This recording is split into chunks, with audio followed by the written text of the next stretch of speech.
check my skin. It's in my blood to represent my king. How y'all feeling? I told her, I really hope you forgive me. There's so much trouble within me. Nah. I really hope you forgive me. Shout out to Blueprint. For me. Loyalty. So much trouble within me. Somebody help me out my soul. To whom I may concern, I'll demonstrate the way to get my demon strength. Don't dare judge what I say. Welcome to this portion. So yeah, let's talk. Let's chat. How about that? Sure. All right. ASL. So we are longtime friends from today. Earlier this afternoon. Two, almost 3 hours. I get that a lot. But yeah, so we were talking earlier, and so you originally are from New York. Yeah, I was born in New York, raised in Orlando. Yeah, raised in Orlando. I'm a transplant via parents. Yeah, same here. They was driving. They went to Miami. They just kicked me out the car. No, they were like, get out. Nah. Yeah, we've been out here since the '90s. And you currently reside in St. Pete, right? Yeah, I live in St. Pete. I've been out there a couple years. So I've been out there just tapping into the scenes and trying to cultivate where I can, things like that. Just to touch on a new market, you know. Yeah. And so the hip hop community there in St. Pete, you said you were talking about them and how it's doing well. No, yeah, it's dope. They have I feel like every city I've gone to Sarasota, Tampa, Lakeland, just places along where we can go along the interstate. But there's like little pockets, and they have like a little community that's thriving as far as like arts, and they actually look at Orlando as I don't know, they're kind of gunning for us, if you will. They recognize a lot of the talent, from all the artists that be out here, whether it be, myself to, my verse to Swamp to Midas to whoever, So like they kind of know Orlando as the music place of the state.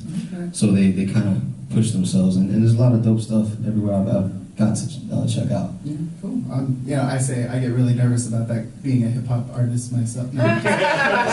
Look at me getting hip hop, right? Yeah.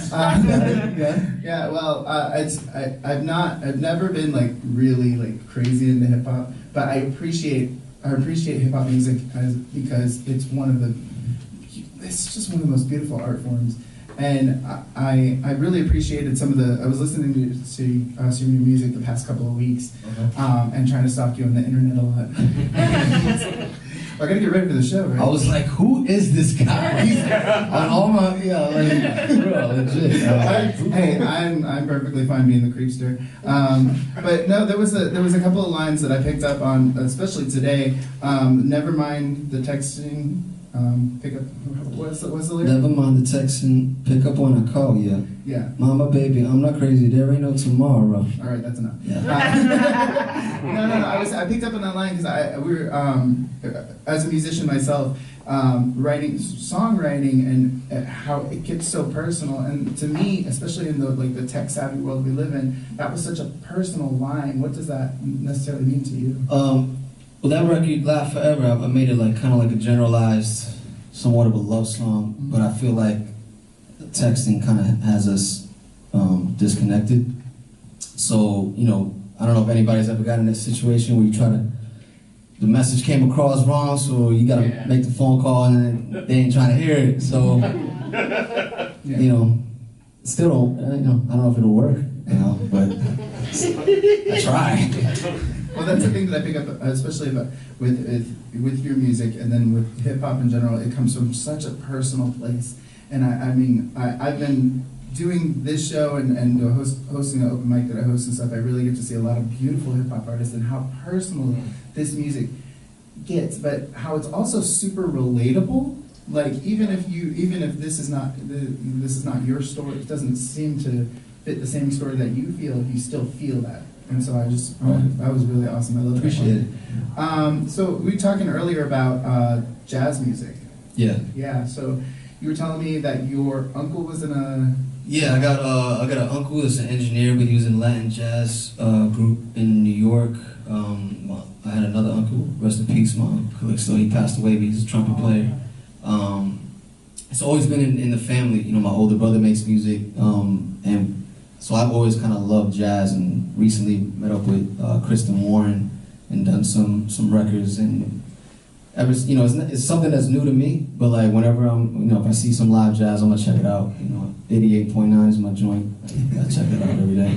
You definitely have like some of that jazz influence in a lot of your music. I was telling you earlier. Oh, appreciate you can feel that. You can definitely feel that. And I'll talk to my jazz musician friends out in the audience later on about that too.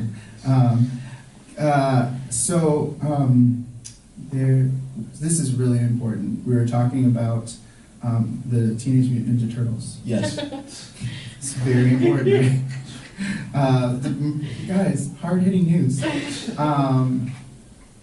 Who is your Ninja Turtle spirit?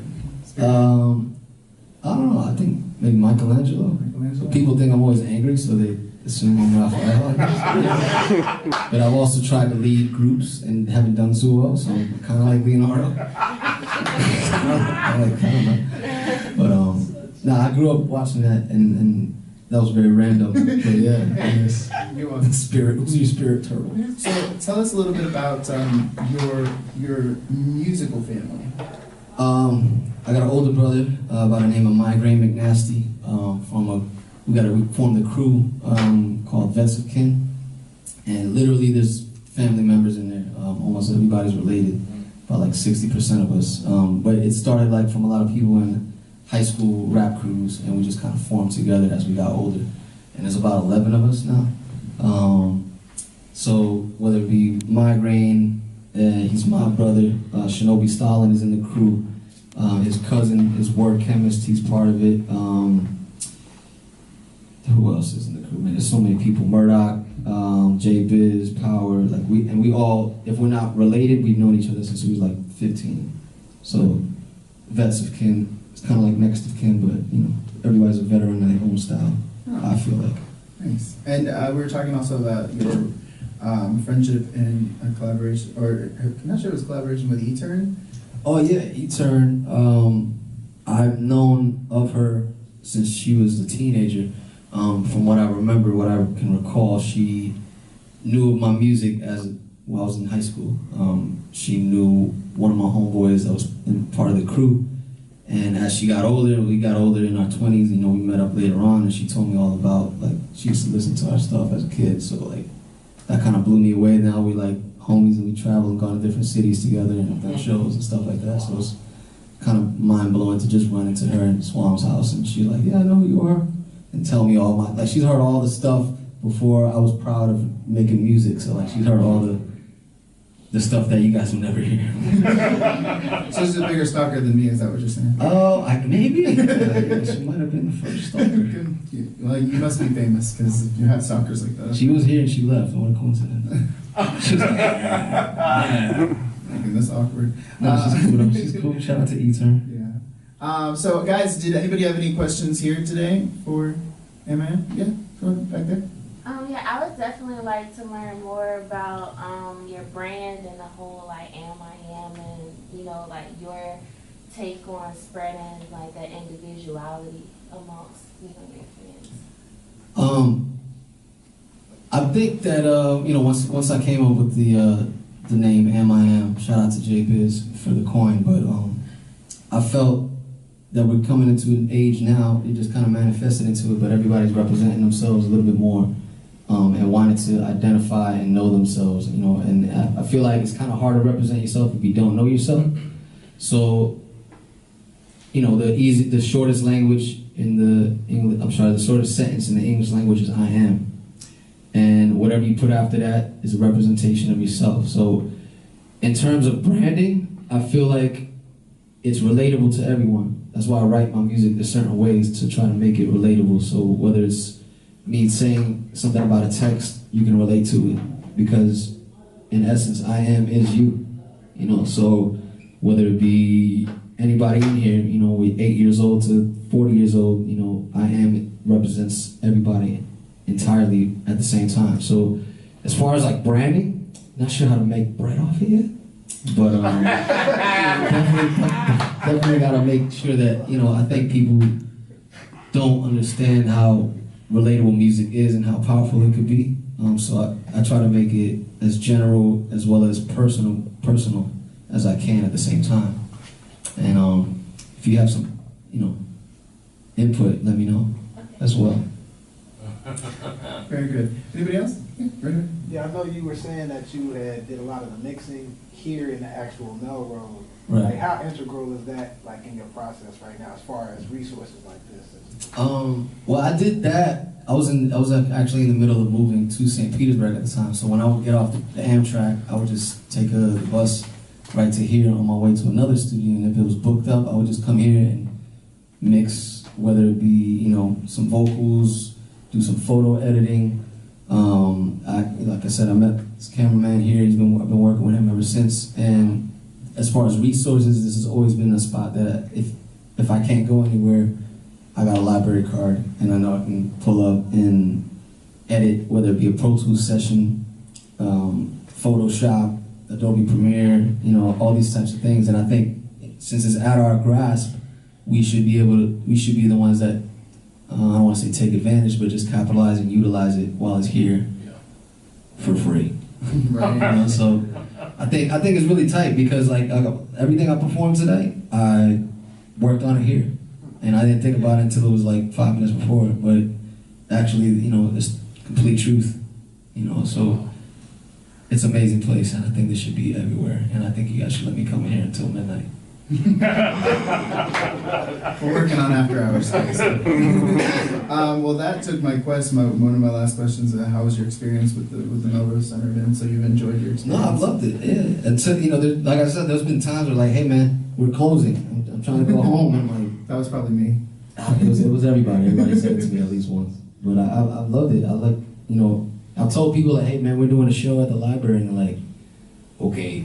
But like, it's an innovative place, and even from the outside, it doesn't, it doesn't look like it's a gym, but it definitely is. Yeah, that brutalistic architecture is not everybody's favorite. That's cool, though. Yeah, it is pretty It's cool. like the I think Batcave. it's cool. Yeah. So, any other questions? Yeah, right over here. Go ahead. Yes. Oh, hey, I'm an artist too. I want to know, what did your boys think about when you went on your own? When I went on my own, Yeah, because I heard that you were part of a group, right? yeah. Well, the group is more like it's family. It's more like some people took it a good way. Some people took it personal for whatever reason.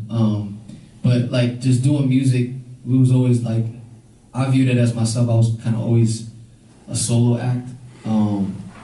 Sometimes people kind of bump heads, but I think that's more like an ego thing. And eventually they came to it where they were like, oh, I get it, I understand. It's just a growing pain, I would say. And then some people would just embrace it, like, hey man, go do your thing. Like if they rock with you in whatever city, go.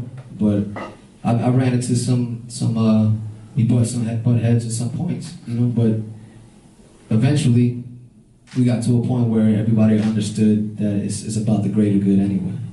And if somebody cares about what you're doing and just cares about you in general, then they're gonna let you fly. Very good.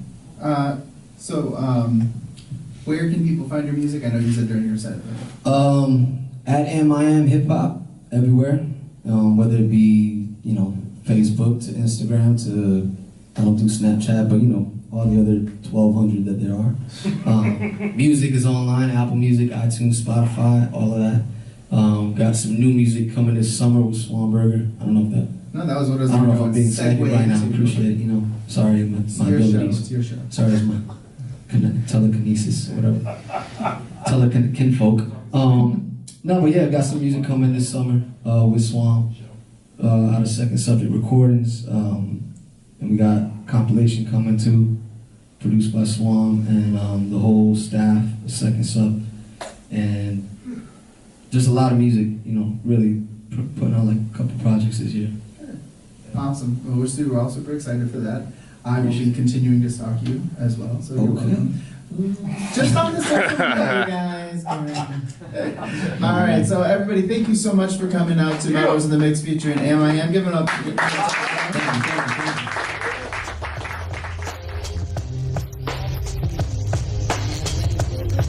When I'm I'm alone in my room, I just stare at the wall. And in the back of my mind, you find stress. So I turn the volume up on my tune. Without a care in the world, seem to hide from my quest, searching for my time to rest.